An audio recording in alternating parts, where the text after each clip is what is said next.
Hey guys, welcome to Google Hangouts for Sportsbit. I'm Ted Savransky, Teddy Covers.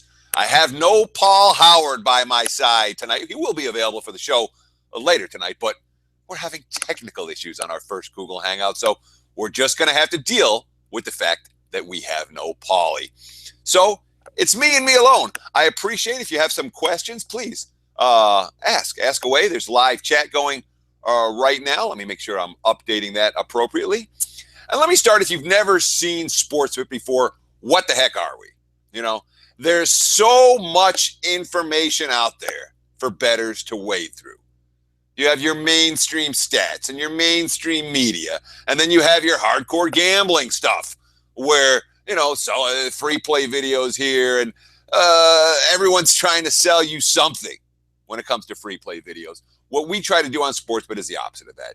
This is an information show. The goal is designed to help you understand the mindset of what professional bettors are looking at. I've been in Las Vegas since 1998 as a full-time bettor. Pauly moved out here, I think it was 2000. Maybe it was 99. It's soon after. So we're talking about two guys with about 35 years of Las Vegas betting experience between us. What we like to do on every show, we go through what happened the previous night. We talk about some of the bad beats, some of the bad bets, some of the miserable result for the books. And then we talk about some of the key topics, what happened today. For example, tomorrow's show, which we'll be recording in just a few hours, we're going to talk about these NFL head coaching changes, what's going on in San Diego right now, what's going on with the LA Rams right now. That'll be on tomorrow's show for sure. And then, of course, we get into the big game breakdowns, where we're trying to break down games, not what you're going to see on SportsCenter, not what you're going to see on, any of the game day shows and the likes. Vegas, point spreads, the type of information you're not going to find elsewhere. So that's the goal of the show. And, of course, we go through a handful of games every day. There are days we do deep dives. We have Jimmy Vaccaro on once a week, a legendary Las Vegas odds maker. We're going to have Tony Miller on from the Golden Nugget. And that's the MO. So we got a couple of questions. Let me start asking there. Shadi, thank you. I appreciate that. First ever chat post. Yeah, this is our first ever Google chat. Big man on campus. Teddy, been trying to reach you.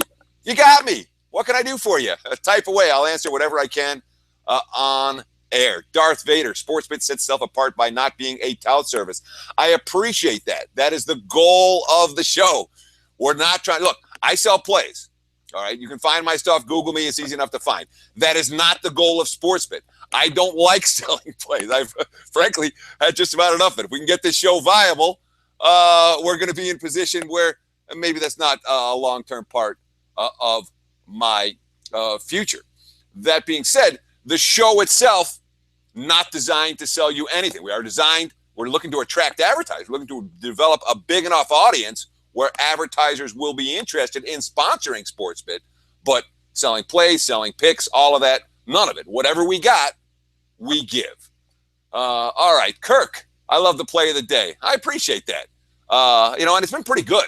It's the type of thing where we really try to focus on what games people are interested in. I'm not trying to break down Elon versus Davidson in college hoops or something.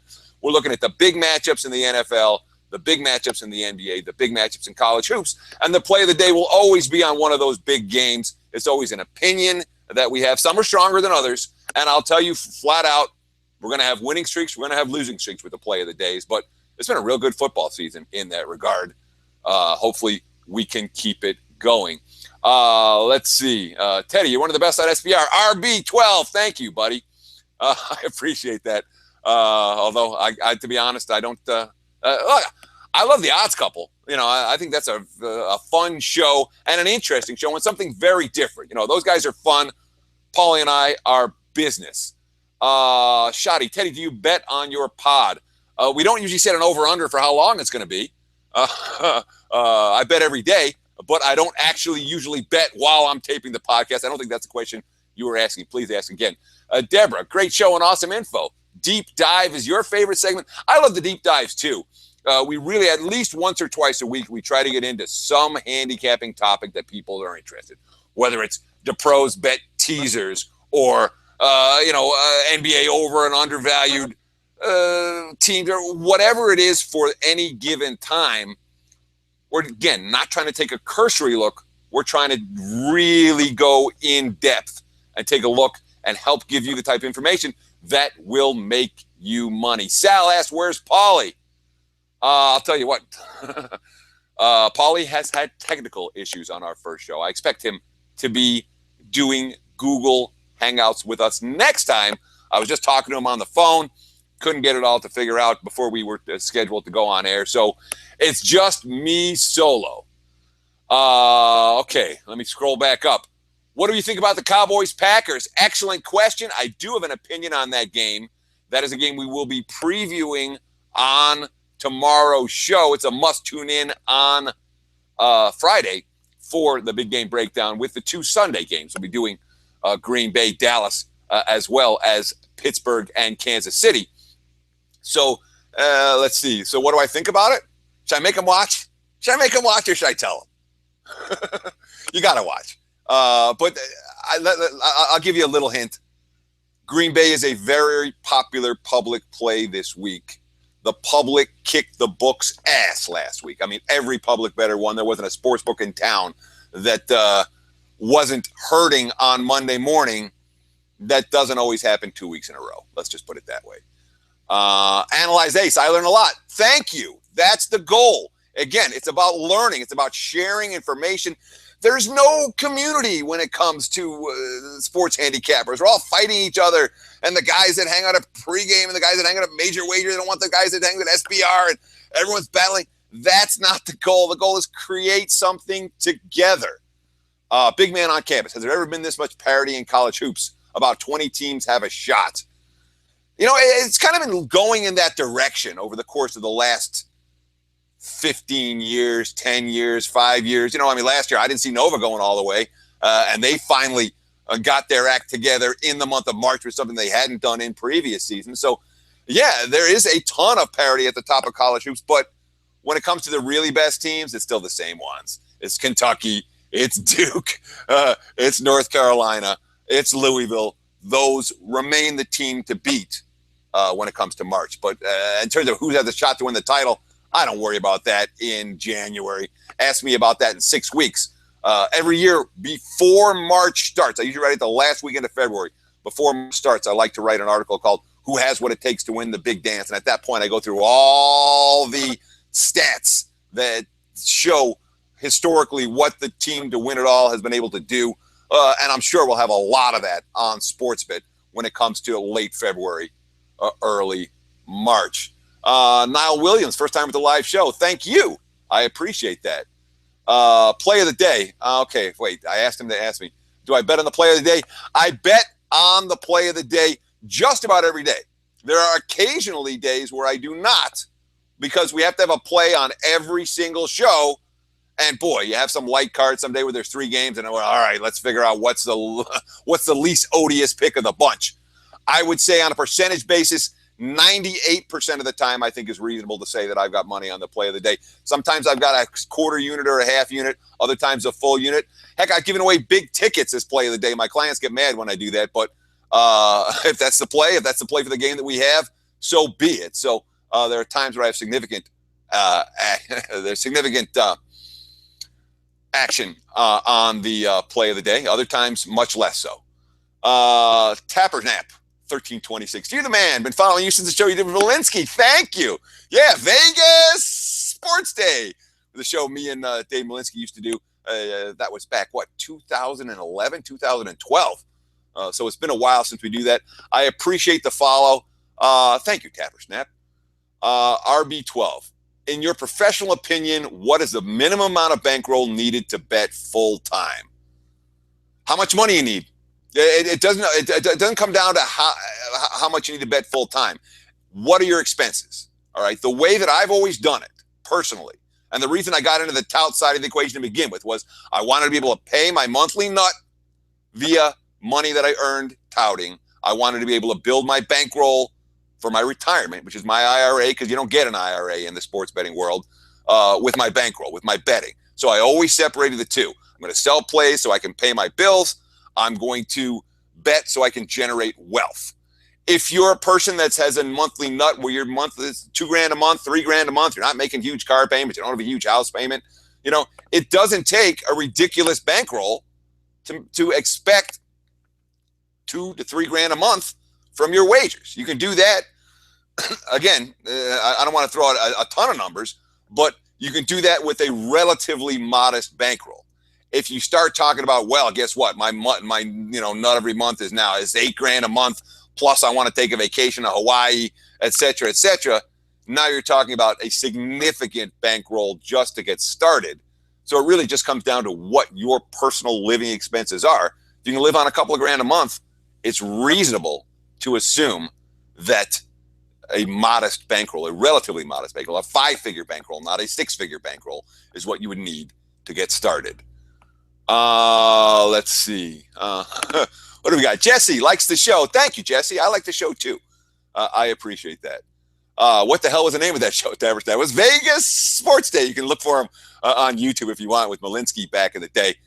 Dave Malinsky, a very, very bright sports betting mind, and someone who I was honored to be able to work with. Neil, is it Nile or Neil? I apologize if I'm pronouncing it wrong. Is the live show a weekly event? This is the first one. So, yeah, we're hoping to do it every week. And I think we're going to do it, right at this time. We're looking at Thursday night, 8 o'clock Pacific, 11 o'clock Eastern. And we'll be on for about 10, 15 minutes, just about as long as this segment is. I'm going to do a couple more questions, and then we're going to call it a Google Hangout night. Let's see, Edward, make him rush, make him watch. I agree. Darth Vader. Yeah, beautiful. An example of the good info discussed is the value of the Wong teasers. Here, let me, here we go. Sorry, I don't like to do that.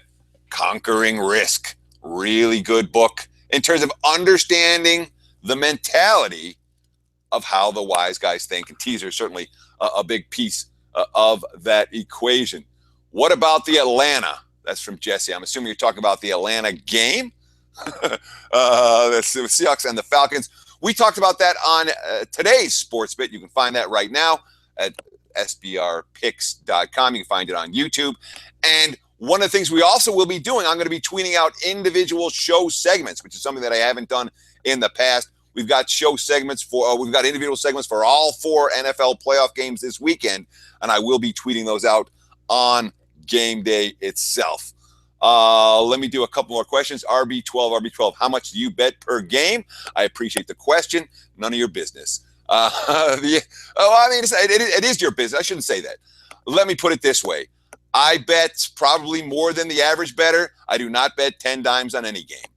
I'll just leave it at that. The varying sizes between a few $100s and significantly more than that at the low end versus the high end. But in terms of specific amounts, that's my business. Thank you. What's the name of your show from Big Boy? Sportsbit. Why haven't you had Big Man on campus to talk college basketball? I didn't know you wanted to talk college basketball. Send me a note on Twitter at Teddy_Covers, at Pauly Howard. We'll see what you have. Let's see. Sportsbit. Yeah, thank you, Niall. What other mediums where I can find more of your input and info, particles, podcasts, etc.? That's a good question. Google me. You can find a ton of my stuff. Go to check out the movie. The movie's always fun to watch. Life on the Line. You can get that on what's the movie thing? The movie thing. I'm focusing on sports. Gosh darn it. Come on, you got to jump in and tell me what is it on Netflix? Not on Netflix. It's on the Life on the Line. Google it, you can find it. It's a fun movie to watch. All right. What's the name of your show? Sportsbook. I bought the book based on recommendation. Great book, Edward Rush. All right. Falcons all the way. What can I help you do to promote your show? Shoddy, great question. The answer? Tell your friends. That's all we ask. Tell people about it. Retweet, tweet. The only thing we're trying to do, we're not going to charge no subscription for this, none of that. We want to attract advertisers. When we attract advertisers, this becomes real and bigger, and we get to move to the next level. And the way to attract advertisers is if you guys watch and you guys tell your friends. So it's all about eyeballs. That would help enormously. Oh, beautiful. You can see in the chat this segment for Atlanta and Seattle is already posted. And last, on what day can we count for the live show moving forward? We're looking at Thursday nights, 8 o'clock Pacific. It was fun to do tonight. We will do it again next week. And I hope that Pauly will be able to join us with his technical issues worked out. Thanks so much for stopping by. Really appreciate it. Best of luck this weekend. Please check out tomorrow's Sportsbit show. We'll talk to you all next week.